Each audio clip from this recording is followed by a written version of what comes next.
Well, we've learned this. A federal judge in Delaware formally dismissing misdemeanor tax charges against Hunter Biden. But will the president's son face charges or stronger ones, maybe felony ones in the future? That, of course, is the big question. The judge's decision in Delaware had been somewhat expected following the failed plea agreement last month. And it is now in the hands of special counsel David Weiss, whose office moved to dismiss the charges last week, citing venue problems. We'll continue to watch that very closely. Well, more on what's happening with Hunter and the investigations. Joining us now is Newsmax host of The Balance, Eric Bolling. Eric, good to see you. Happy Friday. Set with you this time. Yeah, this is good. We got you in here a little early, so. Rushed it in, yeah. Yeah, thanks. All right, so this Hunter stuff, you know, a lot of people are saying there's no way he's going to face any charges. I mean, we were covering David Weiss when that story was breaking as special counsel. This can be delayed and delayed. What's your read on all of this, that the charges have been dropped? Delay, continued delay. David Weiss, who failed to bring a conviction, obviously was slow walking it, tried to get a plea deal, a sweetheart plea deal for the president's son, goes to the Merrick Garland. I lost my mind, I think, on the show last week when they said Merrick Garland came and said, oh, by the way, that special counsel that we've appointed, well, David Weiss said he would be a good one. So I appointed David Weiss, the special counsel, to investigate Hunter, which he was already trying to give a plea deal to. But thankfully for a Trump-appointed smart judge with some guts, said, I'm not accepting that plea deal. Noriega. It's a terrible deal. It's clear. If you're a Biden or a Democrat or someone associated with them, you're going to get one tier of justice. And if you're anyone's associated with Trump, a Trump name, even worse, you're going to get something completely different. It's Alvin Bragg. Alvin Bragg in New York, whose history has been 54% of felonies, he moved down to misdemeanors. 54%. Trump's is a misdemeanor that he moved up into a felony after the statute of limitations had already expired anyway. So they're going after anything Trump does, jaywalks, he'll get an indictment and whatnot. I'm just blown away with this. Something really important. I have two seconds here. Yeah, and then I want to talk about where Hunter's been summering. Listen to this for 1 second. Alan Dershowitz, I've been doing this a long time. I learned something 3 nights ago with Alan Dershowitz. He said, he's amazing, yeah. What you don't understand, what the public doesn't understand, this 12-person grand jury that decided to indict Donald Trump recently with Fani Willis. Yeah. You don't need a grand jury to indict. The grand jury is just for support. The rubber stamp, if you will. It's not even a rubber stamp. The grand jury is assembled by the district attorney. The district attorney puts together 12 people that she picked. It's her pick. It's a stocked pool already.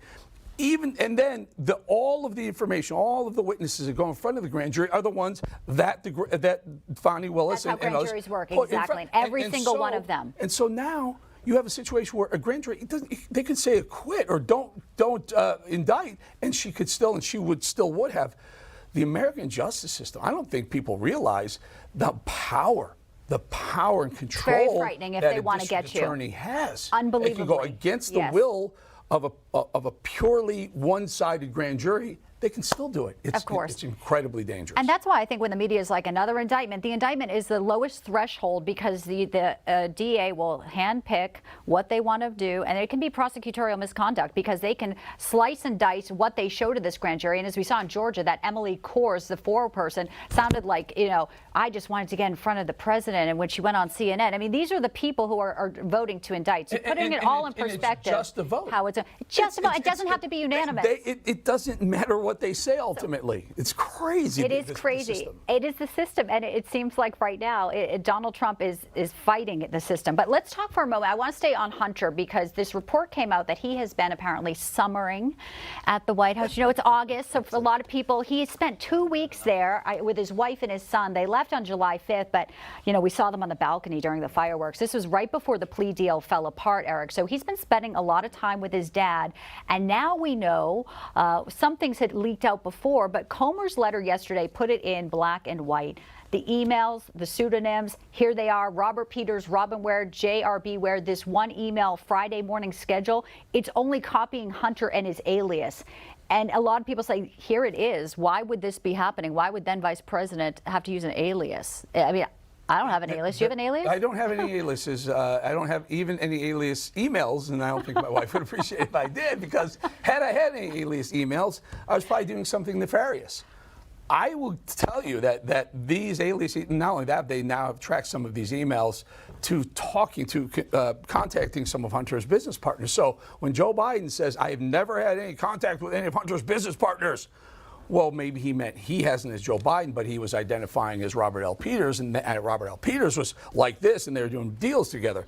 The bottom line is, the National Archives needs to give Comer the redacted emails of what they were saying, what they were talking about. They're heavily redacted. They just have the names, and they traced it to Joe Biden. By the way, you're president. You have all this going on. Why wouldn't you be forthcoming and say, oh, by the way, before you go crazy, right-wingers, I have these emails that I use just for fun. Instead, it looks very nefarious to me and most people.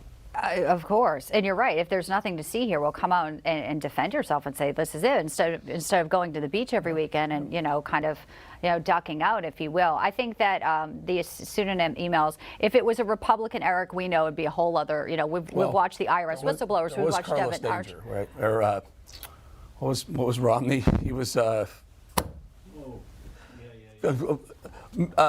Anthony Weiner was Carlos Danger. Oh, yes, Anthony Pierre Weiner. Right. Pierre Delecto. Yes, there you go. There you go. So he's a Republican. Yeah. Republican-ish. But I mean, at the end of the day, as you said, there needs to be, NARA needs to come forward. And NARA's not supposed to be political. I mean, NARA was negotiating with Donald Trump about these presidential records. So why are they selecting what to redact? I thought that was kind of an interesting note there. The bottom line is the left is saying James Comer and the House Oversight Committee doesn't have any link to the big guy Joe Biden. Well, not yet, but that's how investigations work. You start. They've only been in there for months. And then when you catch people doing things wrong in these investigations, they cut deals. Well, I don't want to go to jail, so I'll tell you what this one did, or I'll tell you what that one did.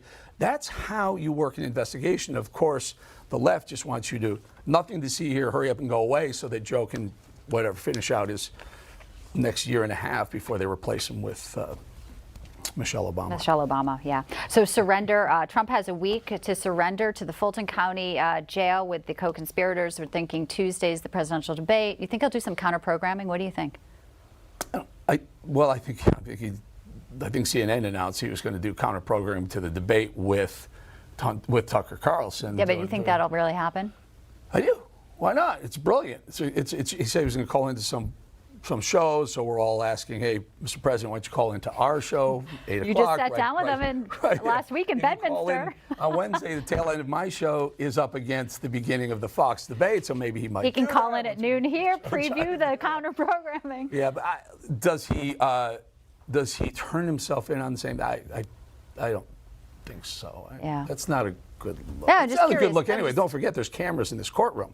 Right. Cell phones allowed in the courtroom as well. We're going to see a lot of pictures of former President Trump in, probably pictures in ways he probably wouldn't want to be seen. So he may wait until after the debate to do that. I certainly would. Mm-hmm. And the mugshot. Well, not a Friday. Yeah, I think Fani Willis gave Trump until Friday at noon. Do it then. It's like now. Like now. Well, it's good to see you, Eric. What do you got tonight?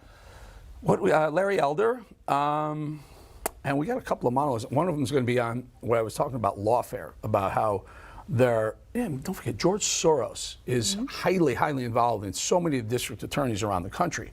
These district attorneys have autonomy. They don't have to answer to the people. They don't have to put 12 fair jurors on a grand jury and make it a fair, trial prior to indicting people. They can indict you, which means arrest you, temporarily throw you in jail until trial, at their own personal whim. And George Soros pulling those strings has got to scare the living daylights out of you. Yeah. So we'll talk a lot about that. Sounds good. And at Fulton County Jail, some people are still awaiting their trial date while they're trying to rush Donald Trump to his. So really interesting to see how that lawfare works out. Hey, congratulations on Newsline.